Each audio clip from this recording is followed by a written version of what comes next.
Shalom. First and foremost, I'd like to give all praise, glory, and honor to Yahweh, Bahashem, Yahweh Shai, Bahashem, Rakak Radash. Double honors to the apostles of Great Millstone who will well. Peace and salutations unto the elect of the nation of Israel. This is your brother Ayash Gabar coming at you with another lesson that I pray that you find edifying through the spirit and power of Yahweh, Bahashem, Yahweh Shai.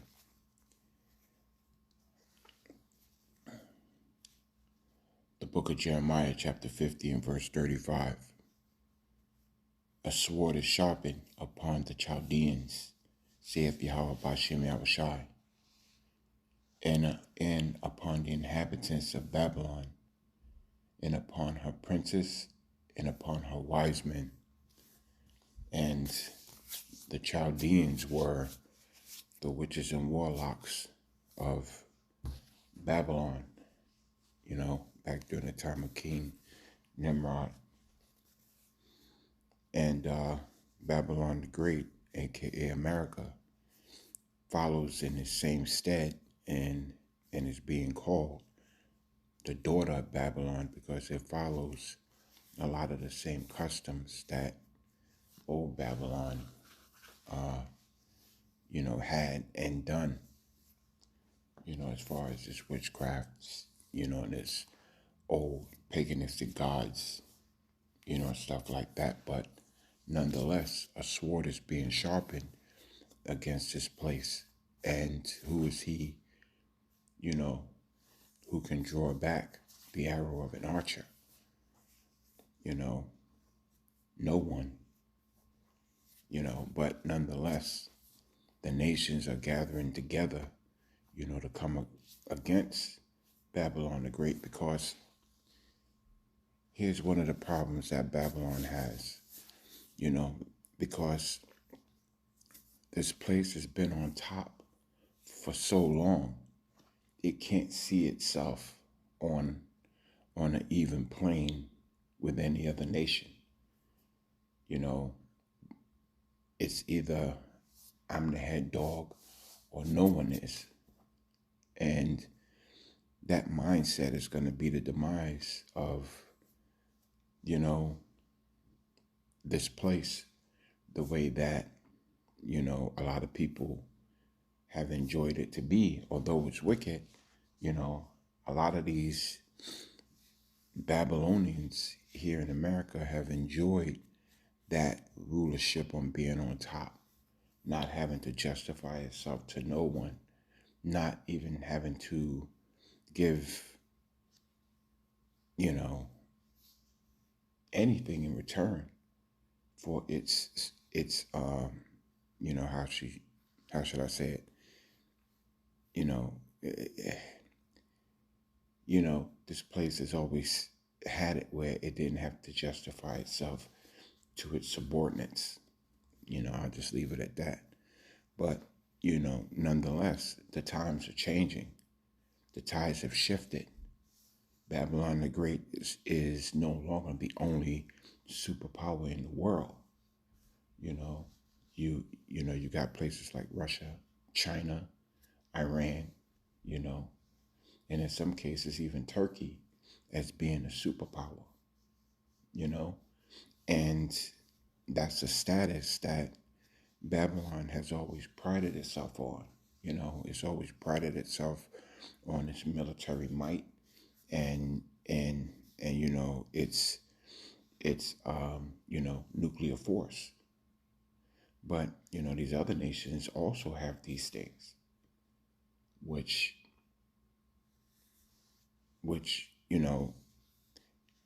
has this place panties in a bunch.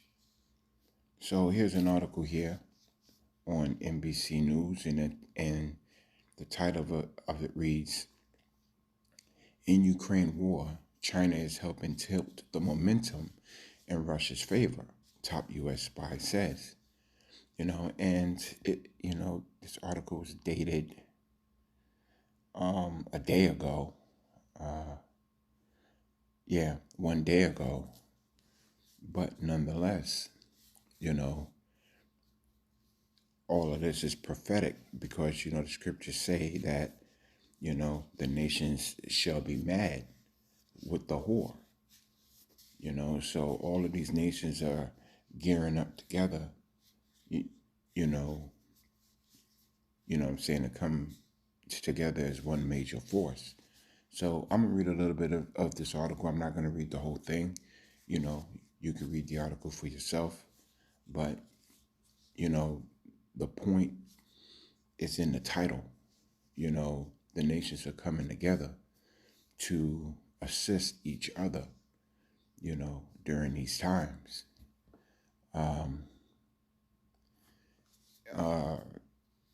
Reading a little bit of the article, it says, China has helped shift the battlefield momentum in Russia's favor in Ukraine by providing it with components and other material needed to sustain its defense industry, the top U.S. intelligence official told senators on Thursday.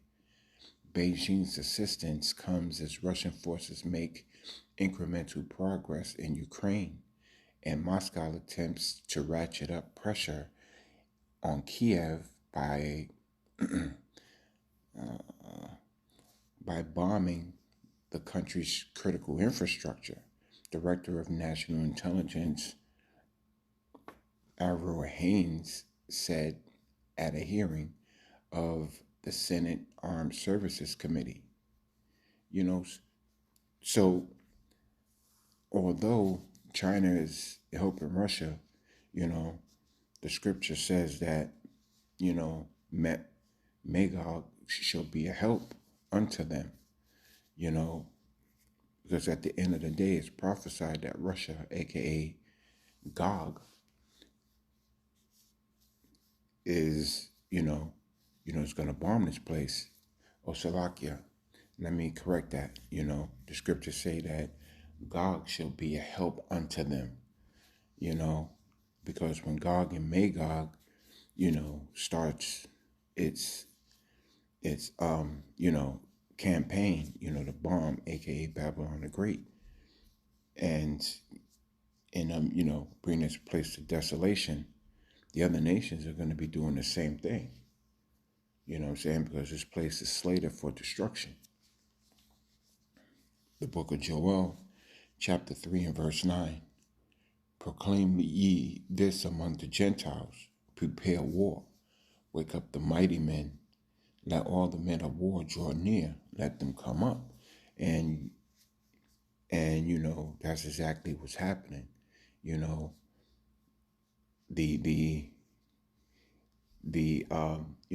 The notion of war is in the air. Everybody can smell it, that it's going to happen, and it's going to happen quickly. All of these things all of these things in the world, Yahweh Hashem Yahweh Shai said that it would happen quickly, and it's not going to stop, So all of these things are escalating at a point where, these devils don't know how to turn it back. They don't know what to do. They've lost their mojo, so to speak. So all the moves that they're making is quite foolish, because, they're operating in haste because they know that they have but a short time. The book of Joel, chapter 3 and verse 10. Beat your plowshares into swords and your pruning hooks into spears, and let the weak say I am strong. And that's exactly what's happening in the world. You know what I'm saying? The weak nations, or the once weak nations, are now saying, hey, hold on 1 second. I got what you got, but better. I could do what you do, but better. And that's one of them situations that, Babylon the Great wasn't quite expecting. They was expecting to roll through certain places in the world with its so-called war machine and actually bring these, places to desolation, not realizing that, Iran and Iraq have joined together, because they found a common enemy. Russia and Iran have joined together because they found a common enemy, you know, although they've joined together for financial reasons also, but nonetheless, they found a common enemy. China and Russia have joined together because they found a common enemy outside of, you know, training in monetary assets.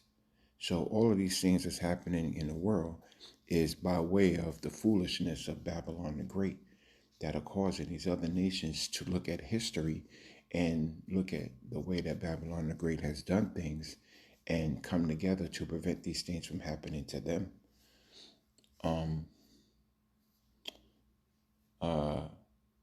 Verse 11, assemble yourselves and call and come, all ye heathen, gather yourselves together round about. Gather yourselves together around about thither, cause thy mighty ones to come down, O Yahweh Bashem Yahweh Shai. You know, the mighty men of war are coming out, you know. The mighty men of war are preparing for war. They're not preparing to play hopscotch, you know. The men over on the Eastern Hemisphere are built different than the men that are built here in Babylon the Great. Those men are men's men, you know, that are ready for war. Whereas the men over here in Babylon the Great have been effeminized, you know, to hate war, you know, to actually not want to fight, you know, not even for what they try to hold on to, you know what I'm saying? Because they actually think that diplomacy is going to keep, you know, what this place has been doing for generations from, you know, not being taken. You know, this younger generation is on a whole new different spread. You know, they see things a totally different way. You know what I'm saying? These men over here in Babylon the Great aren't built like the men of Vietnam or during the Vietnam War or during World War I or World War II. You know what I'm saying? These men are just built different. As a matter of fact, these men who are going to be called to war aren't even built like the men that went to war during, you know, the war on so-called terror back in the early 80s. You know, these are their children. You know what I'm saying? They're going to be called to war, you know, and a lot of them are just not built for war, you know, and that's a product of being in Babylon Great. That's a product of having things handed to you rather than you having to work for it. The book of Jeremiah, chapter 50 and verse 36. A sword is upon the liars, and they shall dote. So a sword is upon Babylon the Great. You know, the sword is upon these liars that, you know, lie to one nation to get the other nation to actually side with them. The sword is upon these liars that have lied to the people, you know, to have the people over here in Babylon the Great think one thing when in fact the whole world knows that, you know, it's a different story. You know, the story being told on the other side of the planet is a different story that's being told here in Babylon the Great. You know, the lies that, you know, this devil has told the people to their faces just to get their agendas passed, or, you know, to have the people so angered into thinking that the enemy is somewhere else, not realizing that the enemy is right in their own homes, you know. So let me get that definition for dote. I pulled it up earlier, you know. Let me get that definition for dote. Let me see. Dote. And the definition for dote: to exhibit mental decline or like have that an old or like that of an old age, be in one's dotage, to be lavish or excessive in one's attention, fondness, or affection, usually used with on Let me see. But I'll grab the first point. To exhibit a mental decline. And that's just what Babylon agreed is on. A mental decline because their moves have been foolish. They're making hasty moves, and the world sees exactly what's going on just by their movement alone. you know so let me get back to this article. I'm not going to read no more out of the article, but the point is there. What I'm saying, these other nations are coming together. Jeremiah chapter 50, the book of Isaiah chapter 47 and verse 1. Come down and sit in the dust, O virgin daughter of Babylon, aka America. As I said before, sit on the ground. There is no throne. Yeah, what I'm saying? The throne that you once had is being taken. It's being taken by these other nations that once said, I am weak, but now I am strong. And you know what I'm saying? It's like that. It's like that champion that's been a champion for so long. You know what I'm saying? And when he comes across this fighter that he looks at to be nothing, he doesn't train for it because he's looking at this challenger that is weaker than he is, that's smaller than he is, that is more insignificant in his eyes than he is. You know what I'm saying? And when that challenger steps into the ring and he slips up and makes a mistake that the challenger sees and capitalizes on, and then knocks out the fighter. And this is exactly what's going on. The champion has been a champion for so long that he can't see himself being overcome by anything weaker than he sees in his mind. That's exactly what's happening here in Babylon the Great. These other nations are coming against this place, and they're joining forces together, to come against her in battle. And they're going to win in battle. Why? Because Yahweh Hashem Yahushai is ordaining it to be so.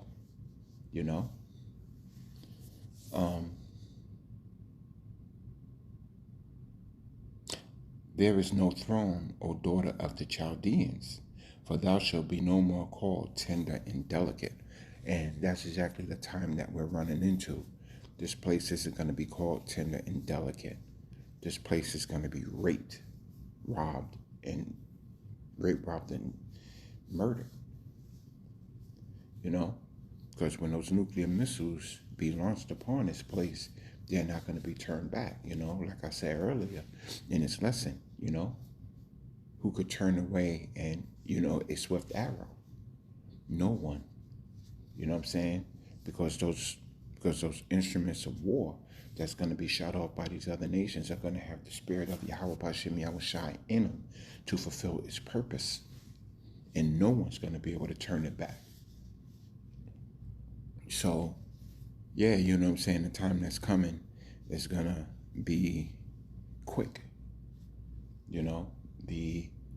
The utter destruction of this place is going to be swift. And that's not even to say, how this place is being destroyed from the inside. And so with that, I'd like to give all praise, glory, and honor to Yahweh, Bahashem, Yahushai, Bahashem, Rakakwadash. Double honors to the apostles of Great Millstone who rule well. Peace and salutations unto the elect of the nation of Israel. Shalom.